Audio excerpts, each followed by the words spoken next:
Okay, so after last week, we've had some updates, and I'm going to be focusing on three things again this week. Xbox has finally let the cat out of the bag on what their future plans are, kind of. We'll get into that and laugh a little bit about that. And then Sony is using some wording that sounds very disconcerting. We'll get into that. And then Marvel is trying to do sort of a comeback, and I'll get into why I'm dubious if they're going to succeed. These are the stories tonight on the Console Wars podcast.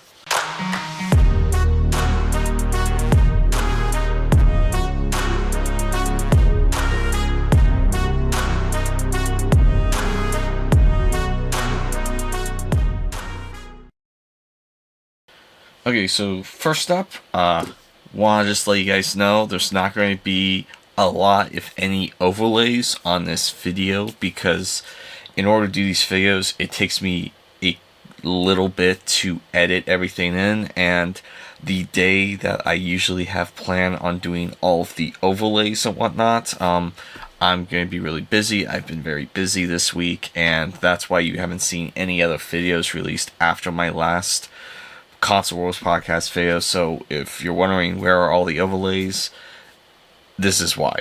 I'll try and see if I can fit some in during my limited time we're going to have editing this video, but don't expect a lot, especially since this video is probably going to be in the 40 to hour minute range.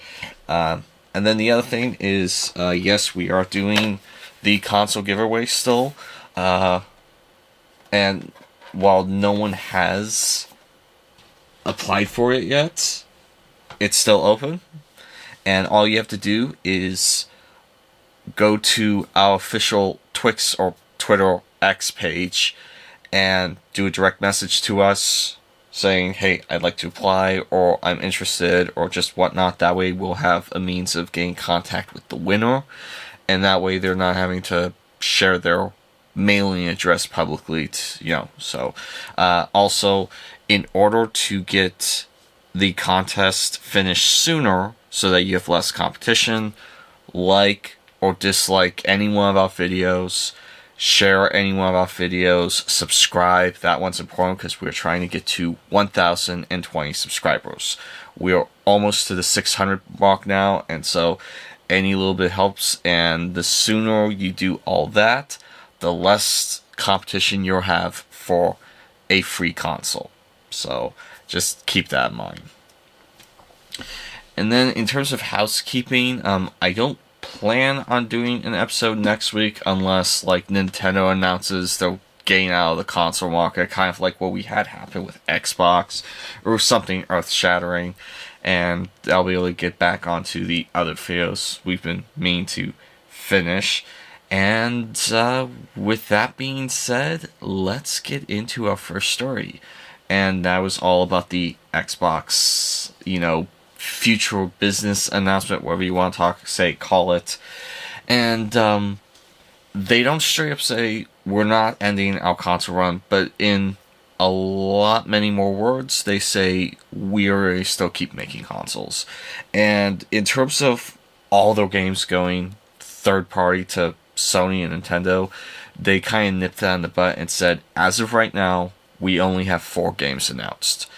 And we're not going to tell you what they are, because each individual team has their own plans on announcing that when they're ready. So they weren't going to let the cat out of the bag on any of them. There's some very solid, educated thoughts on what those 4 might be. I think it's Pentiment, Hi-Fi Rush, Sea of Thieves, and the 4th one was, I'm trying to think. I don't know what the other suggestion was. They definitively confirmed that of the 4 games, none of them were Starfield or any Edge-outs. Now, they did hint that at a future point that may happen, but as it is right now, it's not any of those 2. And they said, at some point, we may bring those 2 to other consoles, but for right now, it's not going to be it. They said that the 4 they're going to release are more like social live service games as service type games, and games that have been out for at least a year. Starfield hasn't been out for a year, and so that leans more to Hi-Fi Rush being a possibility and whatnot. I would say, though, that Gears of War should not be excluded from that possibility, because I think this Gears of War would be perfect to release on PlayStation 5. And some Xbots out there going, dude, what are you saying? You can't have one of your crown jewel IPs go to PlayStation 5. I've explained this numerous times before. I'll run it by again. They've made as much money as they can off of Gears of War. They've remastered it, made a new Ultimate Edition of the first Gears of War. This would be perfect to release on the PlayStation 5, and then at the very end of the game, when the credits are rolling, you just see this pop-up that says, "Did you like that game?" The other ones are available exclusively on Xbox. So, you have to either get a PC or buy an Xbox. And so, like, that'd be a nice little, like, FU to, Sony, if Sony's, but I think that'd be kind of a smart move. It would get a lot of people like, look, I enjoyed the first Gears of War, so I think I might have to break down and buy an Xbox to see 2, 3, 4, 5 tactics and judgment, So I think that shouldn't be excluded. They also talked a little bit like what to expect in the future. They were saying that they were planning on releasing a wider range, and they were kind of like dropping little hints that like in the future they might start moving towards a third-party publisher, kind of. So I'm getting heavy vibes that probably the Series X, they're still going to like have it be the focus this generation, but next generation, I don't know, it may, start going third-party publisher, and just Xbox is a way of having, playing their games. There's been some hints that they're working on a portable, like handheld device similar to like a Steam Deck, especially since the Steam Deck, the ROG Ally, the Asus, all of these portable PCs have been blowing up in popularity, and they've been able to pull some really impressive graphics. And Xbox already, with their Game Pass and xCloud, have really started like seeing the possibility of having like portable gaming kind of be a thing. And like they did release that the next console will feature the largest technical leap ever in a generation, which I'm a little dubious. The quote from, I believe it was Sarah Bond, was, "We're also invested in next generational roadmap, and what we're really focusing on there is delivering the largest technical leap you will have ever seen in a hardware generation, which makes it better for players and better for creators and the visions that they're building." I am immediately inclined to say that this is not going to be the case. Like, last time you saw a generation leap on this scale was like the PlayStation 2 to PlayStation 3, the Xbox to the Xbox 360. That was a significant leap. 360 to 1, and then PS3 to PS4. It was impressive, but like early on in those generations, I was seeing games like, yeah, I could definitely see that playing on a PS3 or Xbox 360, especially since there were so many cross-gen games, at the beginning of the PS4 and Xbox One. I'd say more than there was on the Series X and PS4, but like the generational leap from PS4 to PS5 and Xbox One to Series X, it's kind of like, I guess if you squint your eyes just right, you turn your head, to 3 o'clock, maybe, but, yeah, it wasn't that significant. And like, I'm of the opinion the end of this generation, Xbox Series generation and PS5, some of the final games coming out of that are going to be photorealistic. I mean, you're kind of seeing that now with some of the games. It's like, right angle, yeah, that's photorealistic. And, like, I think Hellblade 2 is probably going to be one of the first ones that people are going to say, yeah, that's pretty photorealistic. And so, I don't know how they're going to be able to do such a massive generational leap beyond that. It just, I don't see it happening.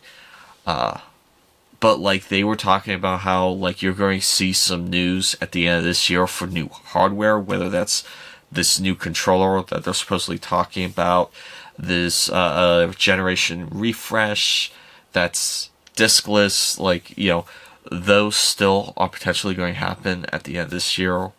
It's unknown. They did say that just because those got leaked doesn't mean those are the plan. So it'll be interesting to see. I think it was freaking hilarious that everyone lost their collective minds that, like, Xbox was dying. And, like, for me, I'm happy simply because the Console Wars podcast will continue on. But, like, if they announce, yeah, we are going to, like, end the production of Xbox consoles, I'm really like, okay. I mean, I'm not that upset about it. I mean, yes, I do have a Series X, but, like, my backlog library on just the Series X alone is shocking. So, like, I need all the excuses I can get to, like, stop buying games. And so, like, that would have been another excuse. Granted, games are getting less and less desirable, like, new ones getting announced for me, so it's already kind of there.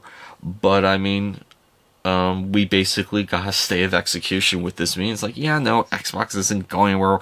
We're releasing 4 games on our consoles, okay? 4. And if those don't do well, guess what? They're not going to do anymore. And, like, honestly, in terms of exclusives going over to other consoles, I'm not as rabidly against it as some people are. One of the main reasons why I got a PS4 was for No Man's Sky. And when they finally announced that No Man's Sky was going over to Xbox, I was not upset at all. I was like, you know what? Good for them. I'm happy for Xbox One players because they're getting access to one of the coolest games ever. And then when they announced it for the Switch, it's like, you can get that to run on a Switch? How? How? Like, to this day, I'm still, like, asking myself, how is that running on a Switch? But you know what? Good for Switch owners. Good for them. And so, if they announce that Gears of War, the first one, is coming to PS5, good for them. Maybe PS5 might want to release some of their exclusives on Xbox. Like God of War. I think God of War would be a huge system seller for Xbox. Spider-Man, although Sony's not going to let Spider-Man go. Yes, Sony definitely is just holding on, but they're not going to release Spider-Man on Xbox. But, I mean, like, some of their other exclusives, like, I mean, maybe not Ratchet and Clank, but, like, Returnal. I can see Returnal coming to Xbox. And so, I mean, like, maybe this might be, like, the new wave of, like, these feuding companies, like, okay, you know what? I'll release this one, you release that one, and, we kind of share, be amiable enemies, and so I'm just kind of glad that Xbox is out of the game just because it was going to be impossible trying to convince you guys that Nintendo and Sony hate each other. It was going to be kind of hard to convince you guys that PC and Nintendo hate each other, so, I'm kind of glad that Xbox is still in so I can keep the Console Wars podcast name alive. So, moving on to the next story. There was this weird, like, stockholder meeting that Sony had where they kind of drop, like, 2 pieces of news that sound really bad, but they're not as bad as they sound, but they're a little concerning to me. Actually, there was 3 pieces of information they dropped. One of which is that Resistance Retribution is coming to PlayStation 5 digitally through like the PlayStation Plus Premium. It should be available by itself without premium account for like $10. I'm really excited about this simply because Resistance is one of those franchises that I just fell in love with. I reviewed the first one. I'm like a little bit into Resistance Retribution on the PSP now, and like I may kind of stop playing on that and get the PS5 version and like just play it through there, and then just kind of do a review of the PS5 and the PSP version, since I would have both. Because I mean, if it's only going to be $10, that's kind of a cool deal. I've been enjoying my time with the PSP Resistance Retribution right now, and so it's pretty cool that they're bringing that out. And hey, maybe we might get lucky and they like sell that insanely well, and they may go, huh, maybe we should make another Resistance. Fingers crossed on that one. That was such a cool series, and it was kind of a shame to see it like go. And apparently Bend Studios like approached Sony saying, hey, we'd like to make another Resistance game, and it's like, nah, yeah, we're done. So hopefully like this sells really well, and they're just like, huh, people really like Resistance. But going back to the 2 pieces of like news that are disconcerting, but not exactly, but I have some concerns about it. First one is they announced PS5 is entering the latter half of its life cycle. And yeah, so yes, the PlayStation 5 is about 4 years old now, once it hits November. An 8-year life cycle is kind of the cutoff point. I've heard some rumors that PlayStation is going to introduce PlayStation 6 in like 2026, which would only make it a 6-year console. And like honestly, I don't like this news. I think consoles are at a point now where you could probably have them last for 10, 12 years before they're really starting to push their luck on, making games. Because look at the Switch. The Switch is the 3rd highest grossing console of all time, and it's running on PlayStation 3, Xbox 360 hardware. And yes, they are starting to say that we're having some issues getting the Switch to run newer stuff in terms of third-party games. Like, you're seeing a lot of issues with Mortal Kombat 1. You're seeing them having issues with Arkham Knight. And so, with a system running on tech that old, I get it. But, like, with some of these cross-gen games on, like, PlayStation 4, I'm not hearing anything from developers like, yeah, Resident Evil 4 was so hard to work on for the PlayStation 4.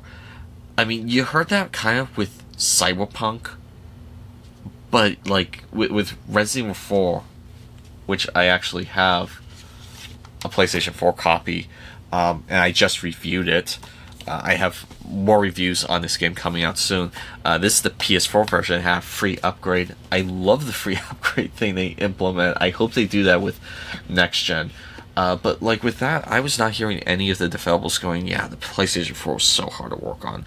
PlayStation 5, I mean, yeah, you have ray tracing and you're getting some better frame rates, but like honestly, I'm not hearing people saying that, oh, we can't develop for the PS4 anymore.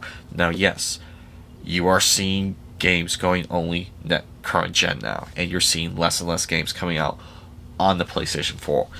But like honestly, with a little bit more work, probably Spider-Man 5 or Spider-Man 2 could have worked on the PlayStation 4. I mean, looking at it, I was not seeing anything on that. I was like, this could probably play on PS4 if they actually put the time and effort into it. Now, stuff like Microsoft Flight Simulator, where you have the entire planet Earth, like 3D printed in a virtual world where like every city is like almost accurate. Yeah, I could see that needing to be next gen only. Although you can actually get Microsoft Flight Simulator to work on this through xCloud. So, granted that's just streaming, but I mean, you're still getting to work on that, and so, I mean, a game like that, I could see being a next gen requirement. But like honestly, if you're doing Call of Duty, unless you're trying to recreate like the entire planet Earth for that game, I mean, PS4 and Xbox One tech's probably going to be sufficient enough. So my point is, I don't think they need to get out of the PS5 or the Xbox Series X generation at the 8-year mark or the 6-year mark. I think they could probably make that last 10 years, 12 years easy. I mean, yeah, you might see some people like, we couldn't quite get it to look photorealistic, but let's be honest. I wasn't hearing anyone complaining, apart from Cyberpunk, that PlayStation 4 games were ugly. I wasn't hearing it. I mean, I think the general audience is very happy with how graphically impressive the PlayStation 4 is still to this day.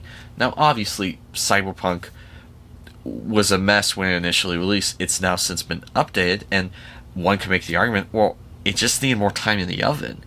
I mean, I played Cyberpunk on PlayStation 4 right before I got a PS5, and I thought it looked great. I mean, yeah, I ran into a couple of bugs, but you're going to run a couple of bugs with an open world game. And so, like, honestly, with the PS5 and the Series X, I mean, yeah, sure, you will sell mid-gen consoles if you do a mid-gen refresh, or if you do any kind of new tech. But like honestly, if there's like a chip shortage and Sony and Xbox, they just kind of go, yeah, we're not releasing our next generation console yet because we don't want a rehash of what happened in 2020 2021. I don't think fans of these systems are going to go, shucks. It's like, okay, cool. I don't have to drop $500 to get the next chapter, especially since game development is taking so freaking long now. And when you're getting like a 2-year, 3-year development cycle in the PS3 360 generation, you're now getting 5-year development cycles on games. And so, because of that, that's leading to one of the huge issues this generation I'm going to get into in a second. And that's with this other piece of information dropped by Sony about what their next year is going to look like. And they said, we will not be releasing any new major existing PlayStation franchise titles before April of 2025, like God of War Ragnarok or Marvel Spider-Man 2. Now, initially, that sounds horrifying. But in reality, it means like any existing franchise, like Ratchet and Clank, Spider-Man, God of War, Horizon, you're not going to see anything released like that. New IPs, that's a different story. Now, that being said, the total of exclusives that have been released on Sony's end, it is like 13 games. In reality, it's like 9 if you exclude the cross-gen games like God of War Ragnarok, Horizon Zero Dawn, and a good number of those are PSVR 2 titles. So when you really get down to it, you have like Demon's Souls, Ratchet and Clank, Returnal, Spider-Man 2, and that's it if you don't have PlayStation VR 2. And it's like, wait a minute, we're only halfway through the generational cycle, and we only have that small amount of games? Like, you're going to piss off a lot of fans if you're only going to release like 5 more games before the end of this generation. Whereas a PlayStation 3, you have dozens upon dozens upon dozens of exclusives. PlayStation 4, you had so many exclusives on that. And with PlayStation 5, it's like, where are the exclusives? And with these larger generational development times, I mean, look at Polyphony. They came out with Gran Turismo 7, cross-gen, and now they're just supporting that game because it's a live service game. And so, yeah, you might have a small team working on Gran Turismo 8 or whatever the subtitle is, but honestly, that's probably not coming out till the PS6, and that itself might be cross-gen with the PS5 and PlayStation 6. So, like, that studio's out, and, like, I've heard rumblings that Team Asobi is going to come out with another, Astro game. Okay, that's great, but, I mean, that only scratches, like, the platformer audience. Insomniac, we know what they're making, but that's not coming out till late 2025, 2026.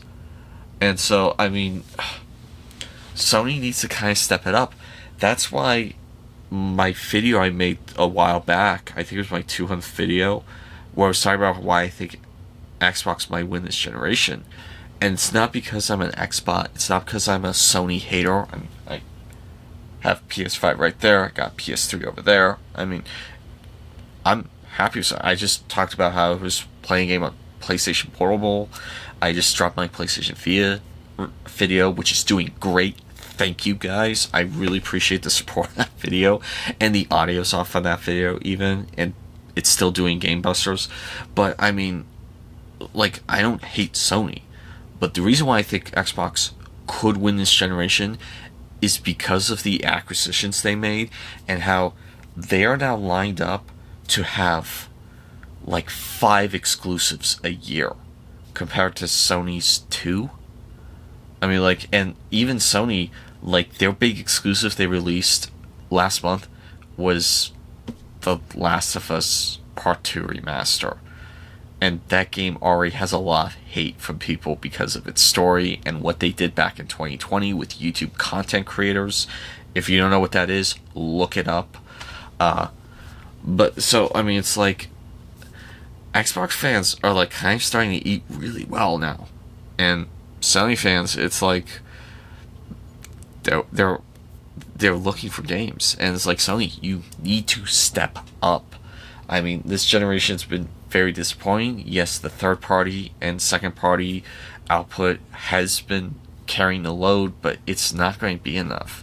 And yeah, I know Final Fantasy VII Rebirth is coming out very soon. Awesome that you guys are going to get that. I'm looking forward to that game once I finally play Final Fantasy VII Remake. I haven't quite jumped into that game. I have this issue where, like, there are these massive games. It's like, am I ready to sink 100+ hours into... No, I'm not ready to sink 100+ hours into that game, so it's just sitting on the shelf. I want Sony to succeed. And I think when they get the new CEO in, they're not going to do another Jim Ryan. I think they are going to get someone who has a mindset for pleasing gamers and not trying to just accomplish the bomb dollar. So I am looking forward to hearing who the new CEO is. It's probably going to be Hellman, the head of Guerrilla. He's currently the head of Sony Gaming, which I guess is the difference between the Sony Entertainment CEO and head of Sony Gaming. Xbox kind of did the same thing as well, with like Phil Spencer was the CEO, but like Sarah Bond's the head of Xbox Gaming. I figured Phil Spencer was the head of Xbox Gaming, but apparently not. Apparently it's Sarah Bond. So, I mean, I think Sony needs to start investing in new exclusives. And, like, if they're going to swap out for another console generation in 2026, so basically the PlayStation VR 2 is dead. I mean, if it only has 2 years left, what, we gain a couple more exclusives, like 2 or 3, and that's it? I mean, right now, the PlayStation VR 2 is being carried by third-party developers. It's not being carried by Sony. Sony's kind of pulling a PlayStation Vita on the PlayStation VR 2. And it's looking like it's probably going to go by the wayside, like the PlayStation Vita. I hope not. because I like the PlayStation 4 2 to have some amazing experiences on it, but as it is right now, it's just third-party indie developers carrying that system, and so that's kind of unfortunate. But moving on to the final story, not gaming related exactly, and that's with Marvel. Marvel had this big push this week with like 3 separate things trying to win fans back. And I mean, I'll acknowledge it's kind of promising, but I'm not ecstatic at all. So with Super Bowl Sunday, they dropped a trailer for Deadpool and Wolverine. And I enjoyed Deadpool 2. Deadpool 1, I would have changed quite a bit about the first one. I personally like Deadpool 2 better, but I'm kind of a little bit loner on that one because everyone likes Deadpool 1 over 2. I just kind of felt like Deadpool 2 was more in line with the character I read than the first one. There's kind of like 3 tiers of Deadpool. There's adult tier, teen tier, and then kiddie tier. Kiddie tier is what you see with like Superhero Squad, the Saturday morning cartoon. Teenage tier is kind of the Deadpool that I grew up with, where there are some adult juvenile jokes, but there's like a hint of cleanliness about it, and then there's like really adult Deadpool. I felt the first Deadpool was the really adult Deadpool, and Deadpool 2 kind of got into that like teenage type Deadpool, is the best way I can explain it. But anyway, they dropped this trailer, and like, yeah, there were some green flags about this movie. Absolutely.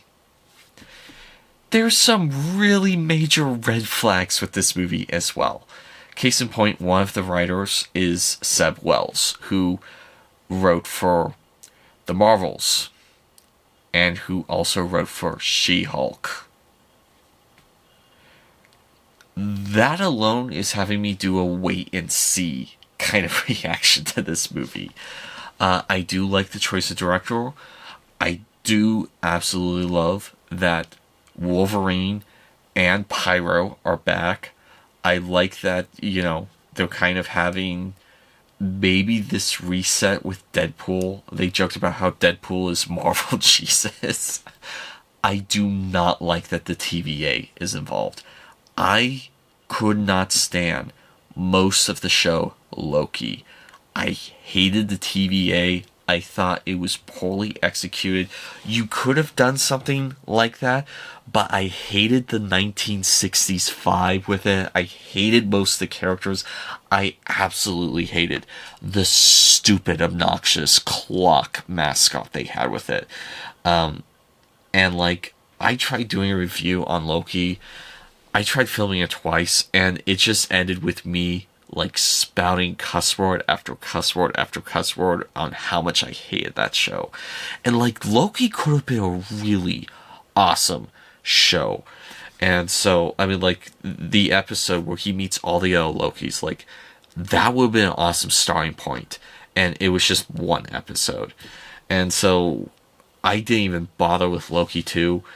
And like, honestly, personally, I was one of the most, I mean, you can see my Punisher shirt right now, but like, I was one of the most diehard fans of Marvel. MCU could do no wrong. From Iron Man to Endgame, like, my least favorite Marvel film is not Captain Marvel, it's Iron Man 2, because I didn't feel like they had a cohesive path that they were trying to accomplish with Iron Man 2. They were still like throwing stuff at the wall to see what stuck. I didn't like Scarlett Johansson as Black Widow in Iron Man 2. I thought she was great in Avengers. I thought they fixed her by the time they got there, but like, just Iron Man 2 was just kind of a mess, and it's probably my least favorite in the first 10 years. But like, even with Iron Man 2, I absolutely loved the MCU. I mean, I own Iron Man 2. I'll still watch Iron Man 2. So even when it was like pizza. Even when it's not that good, it was still pretty good. And like, I enjoyed Captain Marvel. I would have changed a lot about it, but it was like the roll with pizza. Even when it's not that good, it's still pretty good. I think Iron Man 3 and Thor 2 get more hate than they deserve. And after Endgame, it just kind of started crashing. The first half of Spider-Man Far From Home is dog shit. Like, I almost walked out of that movie first time I saw it. And then the second half kind of redeemed it. And then, like, WandaVision is one of the worst shows I've ever seen. Loki was a mess. Falcon and the Winter Soldier was a mess.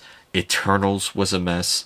Like, the only thing I liked in Phase 4 was Guardians of the Galaxy 3, Shang-Chi. I think Shang-Chi gets more hate than it deserves, and Spider-Man No Way Home. That was it. None of the Disney Plus I liked. None of it. Okay, one episode out of one What If I really enjoyed. But I held on with it because to me, it's like, look, they're going to do the upcoming characters right. The ones that I'm really excited about, like Silver Surfer, Fantastic Four, Doctor Doom, Namor, X-Men. When they do them, they're going to do them right. And the straw that broke the camel's back for me, that maybe just like, I'm done, was the first trailer for Black Panther, Wakanda Forever. When I saw what they did to Namor, it was like, I've lost all faith in this franchise because I was so excited for Namor. I grew up reading my sister's Namor comics. That was like her comic book. Namor, that was her character. She loved Superman, she loved DC, but when it came to Marvel, her comic she read was Namor. And I remember like asking her, please let me read it. And then finally one day she's like, okay, as long as you're nice with them and you don't rip them. And I read them and they were awesome. And like, it was just common knowledge among everyone that Aquaman, the DC fish boy, was a joke and Namor was the cool badass. And now we live in a society where Aquaman is the badass and Namor is a joke. And I mean, the only thing they got right about Namor was the wings on his feet. They got his origin wrong. They got his civilization wrong. They got his physique wrong. They got everything wrong with Namor. And it was like, after that, it's like, why bother? They're going to screw up the Fantastic Four. They're going to screw up the Silver Surfer. They're going to screw up Doctor Doom. Why bother? MCU's dead. I mean, and so, and like, you hear reports that came out that like, they told every director and writer, don't read the comics. Don't do anything that was done in the comics. Do your own thing. It's like, gee, I wonder why your movies are bombing. And so after that, it was just like, I stopped watching MCU products, and all I was hearing was that Ant-Man 3 sucked. I was hearing that the Marvel sucked. I mean, and like, the only thing I returned to was Guardians of the Galaxy 3, only because it was the original cast and creator of the first two. You know, James Gunn. He wrote and directed Guardians of the Galaxy 3, and it's actually a decent movie. I really enjoyed Guardians of the Galaxy 3. But, like, I mean, I was done with Marvel. And so now they're dying. I think the Marvels might be the biggest box office bomb of all time. I think they announced that it lost $500 million when all is said and done. I mean, Indiana Jones 3, or Indiana Jones, The Dial of Destiny, didn't lose that much. It lost like $300 to $400 million. They claim $100 million, but they're fudging the numbers out there. And like, the fact that the Marvels might have lost $500 million, that puts it in the number one spot for biggest box office bomb of all time, which means I have to watch it because of my box office bomb series. But so, I mean, now it looks like they're doing a course correction, trying to save the MCU with Deadpool and Wolverine, and I'll admit the trailer did seem fun. I'm a little dubious about one of the writers, but Ryan Reynolds and then the two guys that did Zombieland are also writing, so they may keep Seb Wells in line or in check. I don't know. We will see. If I see a couple more trailers and it's like, yeah, no, this looks great, I may I may go see it. But that is a big, big if. And then later on last week, they finally released a trailer for X-Men 97. And the trailer looks good, but it's Disney Marvel. Okay? The original X-Men animated series is one of the four quintessential TV shows I grew up watching. Like, these are ingrained in my DNA. One is X-Men, the animated series. The other one is Batman, the animated series. Then you have Spider-Man, the animated series. And then Gargoyles. Like, those four cartoon shows are synonymous with my childhood. I grew up watching those, and so when I heard that they were making a revival of the X-Men animated series, I got excited.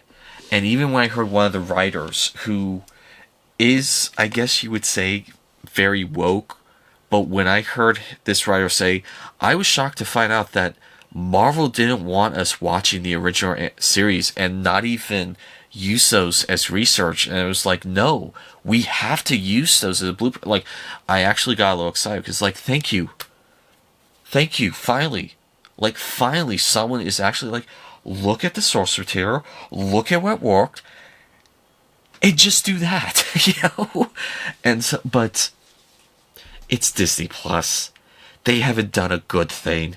They haven't done any good shows that I have found. There was a couple of episodes of What If that were actually good, like the zombie one, but most of What If sucked. And, like, watching this trailer, it's like, yeah, it's exciting, but I know you're going to screw it up. And I'm already seeing people, like, online posting things like, dude, why did they nerf Rogue? And, like, they show side-by-side examples where, like, the artists for the 90s animated Rogue had a lot more appreciation for the female form. And in the 97 trailer, it's like, yeah, those artists don't like the female form at all. And so, is that more of a chauvinistic pig thing to say? Yes, but I am a guy. So, I'm sorry. I'm going to be a guy. Okay?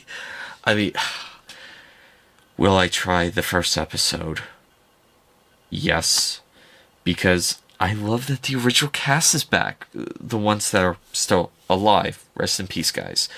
But, I mean, I love that we're getting Gambit back. We're getting Rogue back. Storm. Wolverine.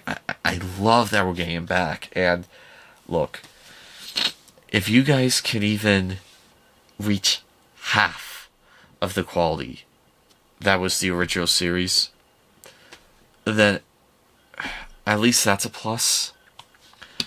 But then moving on to the last kind of announcement they did, was they announced the cast for the Fantastic Four movie.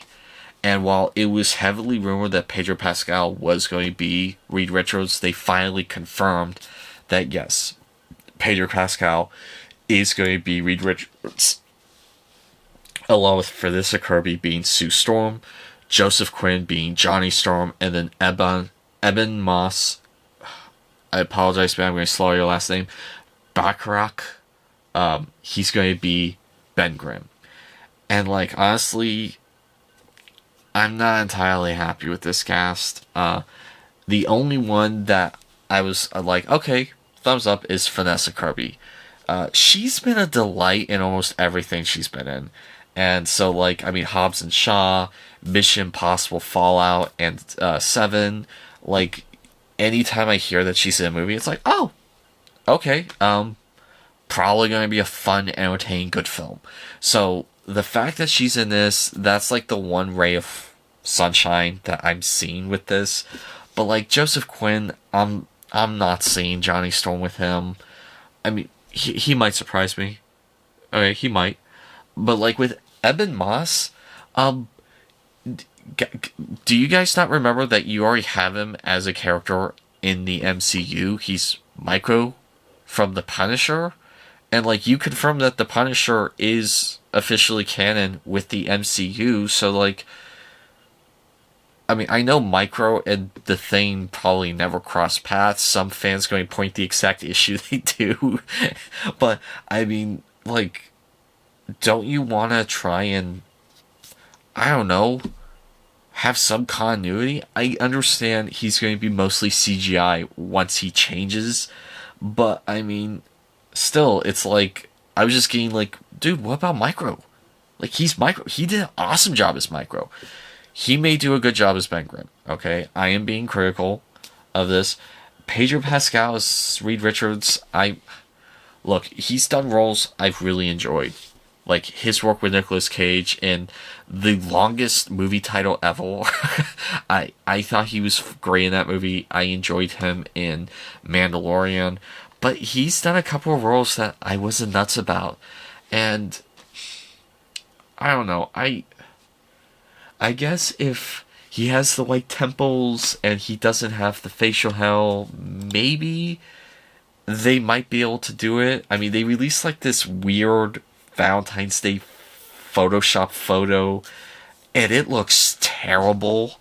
I mean, just absolutely atrocious. I will actually put that up here so you can see how terrible it looks. They just Photoshopped their heads on, and it just... It looks so weird. And if those costumes are indicative of what we're going to get, the costumes don't look that great either. But, I mean... I looked at the writing cast for this Fantastic Four film, and admittedly, I will acknowledge that one of the writers is someone who has a couple of good films under his belt. Like, Josh Friedman. He's one of the writers. There's like 3 writers, 2 of which they haven't done much, so I can't really criticize them. And the few things they've done aren't things that were like just truly atrocious, like She-Hulk. But like, they've done some things I've never heard of, so I can't really judge them on that. But like, this writer, he's done some good things, some disappointing things. Like, he wrote Chain Reaction from the 90s, War of the Worlds from 2005, The Black Dahlia, Terminator Sarah Chronicles, which, okay. Terminator Dark Fate, there were some good aspects to that story I liked. There were some aspects I did not like. I'll talk about that someday. You know, Avatar Way of Water, oh, okay. I mean, I thought the story was okay with that. So, like, this guy, Josh Freeman, he has done some good movies, and it wasn't just a one-hit wonder. So, with that, it's like, okay, there might be some chance that the Fantastic Four movie might work. In terms of the director, Matt Shakman, let me see what he has done. I haven't heard the name before. Oh, no. No. So, this director directed all 9 episodes of the worst television show ever made, WandaVision. And he also wrote 2 episodes for one of the worst shows I've ever seen, Monarch Legacy of Monsters. My review's coming up for that. Gosh. My excitement for Fantastic Four just went from like a 6 down to 2. Yeah. I mean, yeah, no. I just lost, like, all hope for this movie. He directed 2 episodes of Fargo, so a 3. Like, that's the first thing of his I've seen that, like, was okay. That was a good thing. Mostly TV. I haven't seen a single movie he's directed. All TV. Wow. That's who's directing this. Okay. Going back to the... I don't even know why I'd bother, but going back to the cast... personally, if I was making a Fantastic Four movie, I would have John Hamm as Mr. Fantastic. I would have Charlize Theron or Brooklyn Decker as Sue Storm. Granted, some people may say that Brooklyn Decker can't act. She looks like Sue Storm. I would have Zac Efron as Johnny Storm, and I would have John Cena as Ben Grimm. I mean, is that not like one of the... That would be such a winning combination.